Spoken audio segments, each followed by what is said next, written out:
नमस्कार दोस्तों, और आप सभी का वेलकम है हमारे प्रीतम आर्ट्स अकाडमी में। और जैसा कि आज का जो सेशन हमारा चल रहा है वो मैं बात करूंगा मृदा संसाधन पे। तो जो बेसिकली हमारा जो पिछला जो क्लास चला था वो चला था कि भू संसाधन क्या है। भू संसाधन में हम लोगों ने निम्नीकरण पढ़ा। भू संसाधन में हम लोगों ने संरक्षण पढ़ा, यानी कि भूमि की उर्वरता शक्ति कैसे कम होती है, भूमि में उर्वरता शक्ति को कैसे बढ़ा सकते हैं, या उसकी निम्नीकरण को कैसे कम किया जा सकता है, भूमि का संरक्षण कैसे करते हैं, हम लोग इसके बारे में बात किए। आज हम लोग बात करेंगे मृदा संसाधन के बारे में।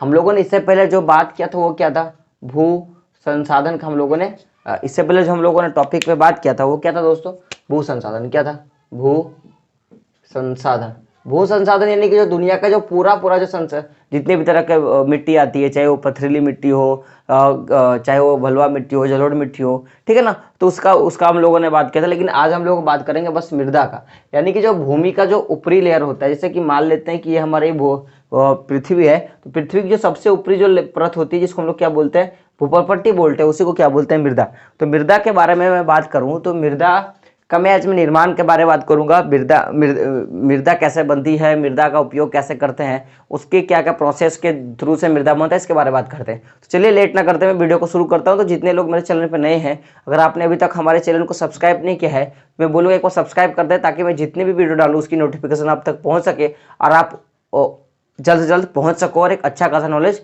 ले पाओ। चलिए दोस्तों वीडियो को शुरू करते हैं। तो आज देखोगे, सबसे पहले मैं बात करूंगा जब भी मृदा संसाधन का, तो मृदा क्या है, एक महत्वपूर्ण संसाधन है। मृदा क्या है, महत्वपूर्ण संसाधन है। महत्वपूर्ण संसाधन होने के साथ साथ ये क्या है, एक नवीकरणीय और साथ साथ में एक प्राकृतिक संसाधन है। मृदा एक महत्वपूर्ण संसाधन है और यह एक नवीकरणीय, साथ में क्या है, एक प्राकृतिक संसाधन है। और ये महत्वपूर्ण क्यों है, क्योंकि इससे पौधों का क्या होता है, विकास होता है, और यह पौधों के विकास का क्या है, एक माध्यम है। और साथ साथ में क्या होता है कि मृदा के कारण जो विभिन्न प्रकार के जीव होते हैं वो क्या करते हैं, अपना पोषण करते हैं।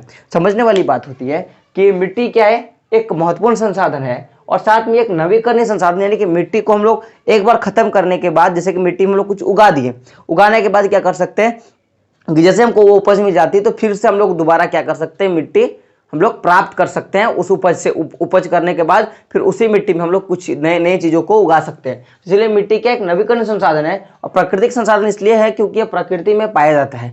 और जो पौधे होते हैं वो विकास का एक मिट्टी जो होता है ये पौधों के विकास का एक माध्यम है, क्योंकि जितने भी सारे पौधे होते हैं वो मिट्टी में लगते हैं और मिट्टी से जो पोषक तत्व होते हैं वो कहाँ से मिलता है, मिट्टी से मिलता है, क्योंकि सूर्य का जो प्रकाश होता है वो तो उनको भोजन बनाने में काम देता है, लेकिन वृद्धि करने में और पोषक तत्व को देता कौन है, तो वो मिट्टी देती है। क्योंकि मिट्टी में बहुत तरह के खनिज लवण होते हैं जो पौधे जड़ के सहारे क्या करते, ले लेते हैं। तो ये पौधों के विकास का एक माध्यम होता है। और इसी में जो विभिन्न प्रकार के जो जीव जंतु होते हैं वो क्या करते हैं, रहते भी हैं और अपना पोषण भी करते हैं। रहने का तौर पे कि मान लिया जाए कि क्या होता है कि ये मृदा है, मृदा से हमको क्या क्या मिल गया, पौधा मिल गया, झाड़ी वाला पौधा मिल गया, साग वाला पौधा मिल गया। तो इसमें क्या होता है, जब जानवर आएंगे फिर क्या करेंगे, यहाँ पे चरेंगे और इसको खा जाएंगे। तो खाने के बाद क्या होगा, जो जानवर होगा उनको क्या मिलेगा, पोषण मिलेगा। तो फिर क्या होता है, मिट्टी जो मृदा होती है उसे बहुत तरह के जीवों को क्या मिलता है, पोषण मिलता है। जब आप आगे देखोगे तो मृदा क्या है, एक जीवंत तंत्र है। एक क्या है, एक जीवंत तंत्र है। क्यों जीवंत तंत्र है, क्योंकि 1 सेंटीमीटर क्या मैं बात कर रहा हूँ,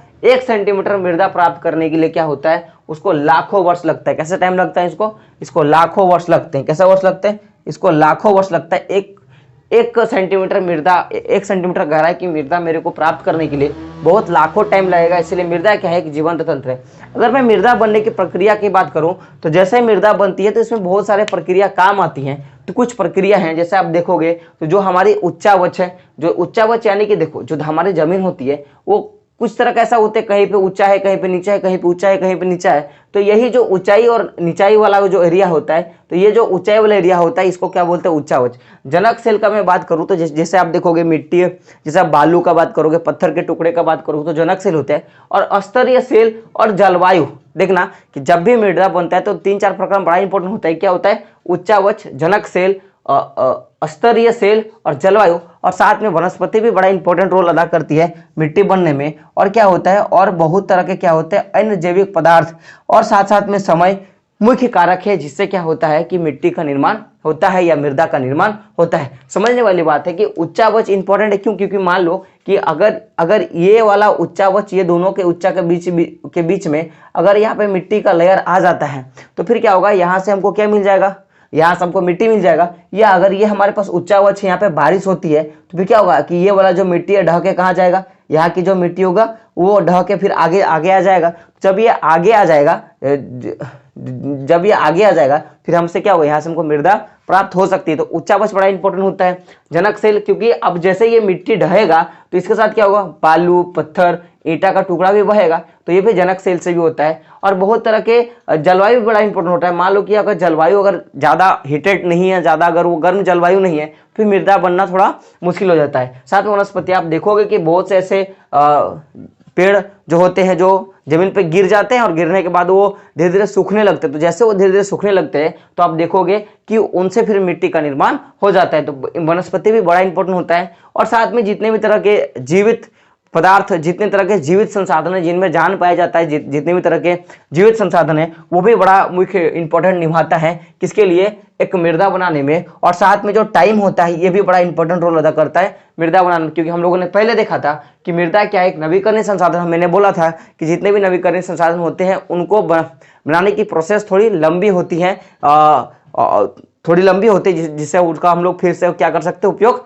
कर लेंगे। आप देखोगे कि जैसे कि हम मृदा के जब भी बात करेंगे मृदा के बारे में, है ना, तो मृदा अनेक तरह के प्राकृतिक तत्वों, जैसे मैं बात करूं वन हो गया, हिम नदी हो गया, और कुछ हम नदी और अपघटन की क्रिया के बाद ही क्या होता है कि हमको मृदा मिलता है।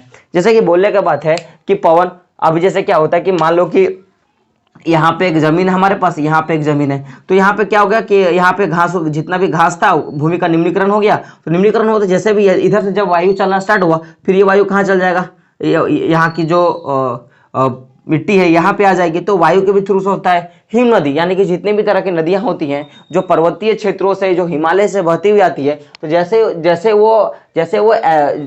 वो ऐसे वाले क्षेत्र से बहना स्टार्ट करेगी मान लो, तो यहाँ से भी क्या करेगा, ये बहते समय अपने साथ बहुत सारे तटछल, मिट्टी और बहुत सारे मृदाओं को क्या करेगी, बहाते हुए ले आएगी। तो इससे भी क्या होता है, हमें मिट्टी मिलती है। और अपघटन का प्रोसेस, यानी कि जब कोई जीव जंतु सड़ना स्टार्ट करता है तो उससे भी हमको क्या मिलती है, मिट्टी मिलती है। मैंने अभी बोला कि जितने भी तरह के पेड़ पौधे होते हैं जब वो लंबे समय तक जमीन पर गिरे हुए होते हैं तो उसमें क्या लगता है, दीमक लग जाता है, और फिर वो सड़ना स्टार्ट होता है, फिर धीरे धीरे वो मिट्टी में कन्वर्ट हो जाते हैं। तो फिर ये अपघटन का प्रोसेस इसी कारण से क्या बनता है, मिट्टी बनता है। साथ ही क्या होता है कि बहुत तरह के रासायनिक और जैविक प्रक्रिया के द्वारा भी क्या होता है, हमको मिट्टी मिलती है। बहुत तरह क्या होता है, रासायनिक प्रक्रिया और जैविक प्रक्रिया।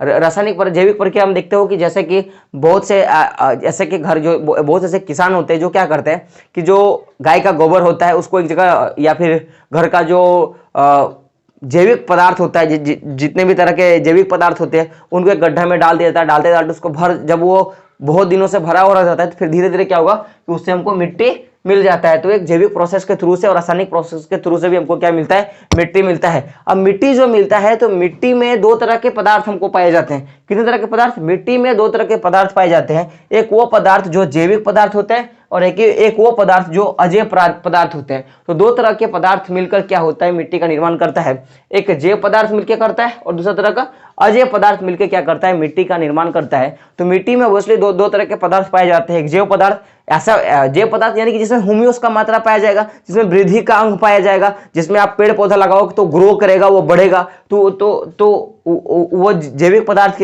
जैविक मिट्टी के अंतर्गत आएगा। और एक अजैविक मिट्टी यानी कि जैसे मरुस्थलीय मिट्टी हो गया, है ना, रेगिस्तान का मिट्टी हो गया, तो वहाँ पे ग्रोथ आपको नहीं दिखेगा किसी भी पेड़ पौधे में, तो किसके अंतर्गत आएगा, अजैव पदार्थ के जो मिट्टी होगा उसके अंतर्गत आएगा। तो आई होप जितने भी मैंने सारा कुछ आज आपको बताया मृदा संसाधन के बारे में, तो आपको समझ में आ गया। मैं फिर से बता दूं कि मृदा एक महत्वपूर्ण संसाधन है। क्यों है, क्योंकि इसमें पौधों का विकास होता है और बहुत सारे जीव क्या करते हैं, इससे अपना पोषण करते हैं। और मृदा एक जीवंत और एक नवीकरणीय और प्राकृतिक संसाधन है। क्यों, क्योंकि कुछ हमको 1 सेंटीमीटर अगर मृदा चाहिए तो उसको बनने का प्रोसेस बहुत लंबा होता है, लाखों वर्ष लगता है। अगर मैं बात करूं मृदा बनने की प्रक्रिया के, तो इसमें बहुत सारे प्रक्रिया काम करता है। उच्चावच काम करता है, जनन सेल काम करता है, जलवायु काम करता है, वनस्पति काम करता है, और अनेक प्रकार के जो जैव पदार्थ होते हैं जो बहुत समय के बाद हमको, जब वो बहुत समय तक अपघटित हो जाते हैं तो उसके बाद हमको क्या मिलता है, एक हमको मिट्टी मिलती है। अब देखो मिट्टी जब बनता है तो उसमें कुछ प्राकृतिक घटनाएं भी उसमें भाग लेती हैं, जिसमें पवन का मैं बात करूं, हिम नदी का बात करूं, और अपघटन का प्रोसेस, इतना प्रोसेस इन्हीं सभी प्राकृतिक तत्वों से हमको क्या मिलता है, मिट्टी का निर्माण होता है। साथ में मिट्टी का जो निर्माण आप देखोगे तो बहुत सारे रासायनिक और बहुत सारे जैविक प्रक्रियाओं के द्वारा भी क्या होता है, मिट्टी का निर्माण होता है। अब जब आगे देखोगे तो जो मिट्टी होती है वो दरअसल दो ही तरह के पदार्थों से मिलकर बनी होती है। एक वो पदार्थ जिसमें जीवन पाया जाएगा और एक वो पदार्थ जिसमें अजैव, जिसमें जीवन नहीं पाया जाएगा। तो एक जैव तरह की मिट्टी होती है और एक अजैव तरह की मिट्टी होती है। तो आई होप आपको समझ में आ गया होगा कि मिट्टी के बारे में जितना भी मैंने कुछ डाला तो आपको समझ में आ गया होगा। तो जितने भी लोग मेरे चैनल पे नए हैं, मैं बोलूंगा कि अगर आपने अभी तक हमारे चैनल को सब्सक्राइब नहीं किया है तो एक बार सब्सक्राइब कर दे, ताकि मैं जितने भी वीडियो डालूं उसका नोटिफिकेशन आप तक जल्द से जल्द पहुंच पाए और आप स्टडी कर पाओ। तो दोस्तों मिलते हैं अगले वीडियो में। मैं अगले वीडियो में बताऊंगा कि मिट्टी के प्रकार कितने होते हैं, या कहाँ पाया जाता है, उसमें क्या उगाया जा सकता है। तो दोस्तों मिलते हैं अगले वीडियो में, तब तक के लिए जय हिंद, जय भारत।